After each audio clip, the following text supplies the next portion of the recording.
Caras alunas, caros alunos, continuamos o nosso estudo sobre Agostinho de Tagaste, Agostinho de Hipona, o padre da Igreja Latina e do cristianismo ocidental mais lido e melhor conhecido, tanto em nossos dias quanto ao longo da história.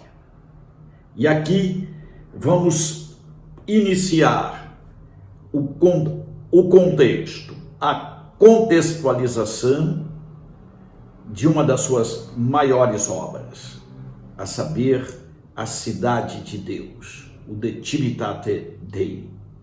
Vamos contextualizar num primeiro momento e num segundo momento vamos falar sobre a subestrutura através de uma hermenêutica nossa. Pois bem, passemos à contextualização. Há algo comum entre Agostinho e os homens do século XXI.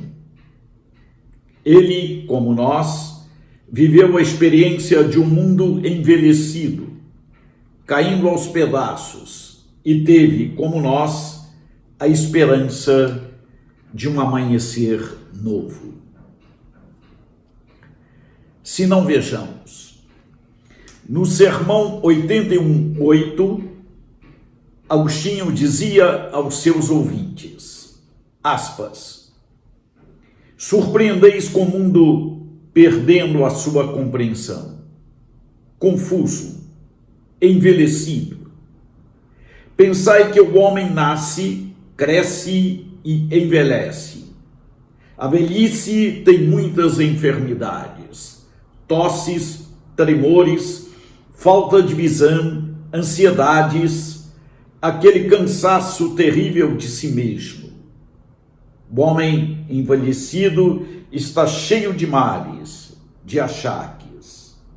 O mundo está velho e cheio de tribulações. Não vos prendeis ao velho, ao ancião, ao mundo. Não deixeis de retomar a vossa juventude. É Cristo quem vos diz, o mundo passa e está perdendo o seu sentido. Não temais, vossa juventude será renovada. Fecha umas aspas. A decadência romana, o império corrompido, os bárbaros dentro das fronteiras, os imperadores cristãos que apoiam o cristianismo, mas ao mesmo tempo sucumbem à ambição, às paixões, tudo isso via Agostinho e seus contemporâneos cristãos como o declínio, a decadência da cultura e do mundo que haviam sido os seus. A sociedade era a mais confusa possível. Os pagãos batiam em retirada diante da prepotência dos bárbaros, e os cristãos não tinham mais aquela mesma têmpera dos mártires. Foi quando aconteceu o dia 24 de agosto de 410. Um dia, Alarico entrou em Roma. Pelágio pressentiu e presenciou, testemunhou, de modo ocular, a invasão e escreveu a uma senhora amiga sua, aspas, aconteceu muito recentemente e o viste tu mesma. Roma, a maior cidade do mundo, tremeu. O pânico aí dominou inteiramente quando soaram os sons estridentes das trombetas dos godos. Onde estava agora a nobreza, a distinção, a dignidade que lhe eram tão características? Todos foram reduzidos, misturados e sacudidos pelo temor. pelo pânico. Cada família teve a sua dor e o terror invadiu, tomou conta de todos e de tudo. Escravo e nobre se misturaram nos entulhos. A morte nos assediou a todos. Fecham-se as aspas. O acontecimento foi traumático. Da mesma forma, Jerônimo, o palestinense, escrevia: se Roma pôde perecer, quem pode agora estar seguro? Ele o fez numa carta 123:16. Ainda na carta 128:5, Jerônimo afirma que os que nasceram nesta época em Roma aprenderam a chorar antes de rir. Podemos ter uma ideia do que significou para o mundo de então a queda de Roma, nós que, mais velhos, vivemos o dia 11 de setembro de 2001. O ataque às torres no World Trade Center de Nova York foi simbólico, assim como o do Pentágono também.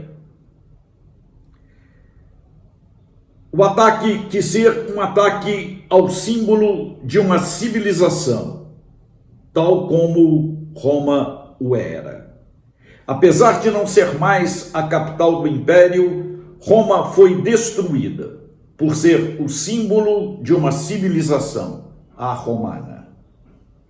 Esta foi a verdadeira catástrofe para o mundo. Não só uma cidade, mas toda a civilização romana. Tudo que foi construído em cima desta maneira de pensar, de agir, de fazer, agora estava ao chão. Qual foi a reação dos pagãos diante deste acontecimento? Dentre todos os povos, só os cristãos tiveram a audácia e a impiedade de atacar a religião antiga. Nos diz Minúcio Félix na sua Apologia 8:1-15. Os pagãos consideravam os cristãos como incultos e ímpios. Os ignorantes que se rebelavam contra a cultura antiga e contra a piedade, a pietas, quer dizer, o estilo de vida respeitoso aos deuses. O romano verdadeiro respeitava, e esta era a verdadeira experiência religiosa. Enéas, o Pius Pater, o protótipo da piedade romana, carregava o pai em seus ombros para salvá-lo da destruição de Troia. Os cristãos que não tinham respeito para com os deuses não poderiam também o ter para com os homens que o tinham. Esta era a visão dos pagãos. Portanto, eram capazes de atrocidades e por isso eram ímpios, eram maus. Em latim se dizia na época ex quod sunt Christiani, in omnibus defecit mundus. Desde que apareceram esses tais cristãos, tudo anda mal no mundo. O triunfo político do ano 313 foi o início de uma legislação antipagã. Constantino, o Édito de Milão, os testemunhos por parte de Eunápio e por parte dos pagãos e de Jerônimo por parte dos cristãos são frapantes. Agostinho nos fala de uma data, 19 de março de 399. Neste dia, os cônsules Jovo e Gaudêncio ordenaram a destruição dos templos de Cartago. No dia 15 de novembro de 407, o imperador Honório retira a subvenção aos banquetes sagrados e manda retirar as estátuas dos templos. No dia 14 de novembro de 408, inclui no palácio os pagãos que agora serão excluídos. A reação pagã se faz naturalmente sentir. E o primeiro catecismo romano foi pagão, não cristão, para impor a teologia romana, a única verdadeira, escrito por um dos assessores de Juliano Salúcio. Aí, pela primeira vez, em Roma, estão escritas as ideias centrais da fé romana, com brevidade e clareza, em estilo jurídico, para que todos pudessem aprendê-las e praticá-las com facilidade. Aí está escrito que os sábios adoram os deuses e só os ignorantes podem negá-lo. Então, esta era a percepção do paganismo com relação à queda de Roma. O paganismo significa, portanto, cultura, sabedoria, vida delicada, a que homens e mulheres de extraordinária vida e vida espiritual se ajustavam. Esta era a vida cultivada e alimentada pelos pagãos, o otium sacrum. Só o sábio consegue se despreocupar das coisas, e os cristãos, estes eram considerados pelos pagãos como vulgares, ímpios. Agostinho e Jerônimo eram verdadeiras exceções dentro do contexto. A vida verdadeira deveria se desenvolver a partir da cultura e das condições econômicas nas quais ela se encontra, não a partir do Evangelho. Donde ser ciceroniano é não ser cristão, é ser anticristão. Por isso, o que conta aqui é esta realidade. Os pagãos cultos opunham a Agostinho estas objeções, enquanto o povo estava convencido de que os deuses abandonaram a cidade de Roma e todo o império, por causa da impiedade dos cristãos. Qual seria a reação dos cristãos diante deste evento? Os cristãos também criam na eternidade de Roma. Roma era eterna, não só para os pagãos, mas era eterna para os cristãos. Por quê? Porque nela se encontravam os túmulos, os sepulcros de Pedro e de Paulo e de inúmeros mártires. Assim, Eusébio de Cesareia nos fala na história eclesiástica desta forma: toda tirania foi apagada, só a Constantino e a seus filhos pertence o império. Eles fizeram desaparecer o ódio do mundo contra Deus, demonstrando com suas obras a sua piedade. A queda de Roma foi para os cristãos uma prova muito dura. A sua arrogância apagou e, de repente, pôs fim ao fundamento da cidade. A cidade ficou sem fundamentos por falta e por causa, digamos, de tudo o que era arrogância pagã. Os cristãos, ao contrário, com raízes muito fortes, se sentem impopulares, e frente a este estado de coisas, uma urgência, uma dura resposta. Agostinho, então, se prepara e coloca aqui, justamente, qual seria, digamos assim, a primeiríssima resposta para esse duplo, digamos, acontecimento, que no fundo é um só, mas provém de duas explicações diferentes. Aos pagãos, dever-se-ia falar a partir da sua própria cultura e mostrar-lhes que seus deuses são vãos. Aos cristãos, camponeses de uma terra de oliveiras e de vinhedos, Agostinho vai recordar que seu tempo é o tempo de pressure mundi, quer dizer, de pressionar as azeitonas e as uvas. Devem ser prensadas para produzir o bom azeite e o bom vinho. Todos teremos que sofrer, se quisermos vencer. A cruz é o caminho do cristão, o resto escolhido por Deus para resgatar, digamos, o mundo. Isso Agostinho trabalha no seu Sermão 81:7. Portanto, quando Agostinho se decide por escrever esta obra grande e pesada, Mein Opus Etardum, a Cidade de Deus, de Civitate Dei, não faz respondendo a um interlocutor genérico, os pagãos e os cristãos. Seus interlocutores são pessoas vivas, pagãos e cristãos, concretas, refugiados romanos que chegaram à África fugindo das invasões, pessoas conhecidas com as quais Agostinho se encontrava, conversava sobre pontos de vista da intelectualidade romana. Eram funcionários pagãos de um Estado cristão. Para eles, os dogmas cristãos ou são irracionais ou já se encontravam na tradição pagã. Mas, para que então se converter?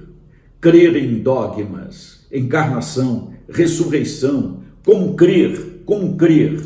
Esta é a grande dificuldade. Se Agostinho quisesse ser escutado pelos pagãos cultos, pensa Agostinho, deveria levar em consideração a sua cultura. Do contrário, seria impossível falar. Deveria construir uma ponte entre a sabedoria pagã e a sabedoria cristã, que é, digamos, eminentemente bíblica.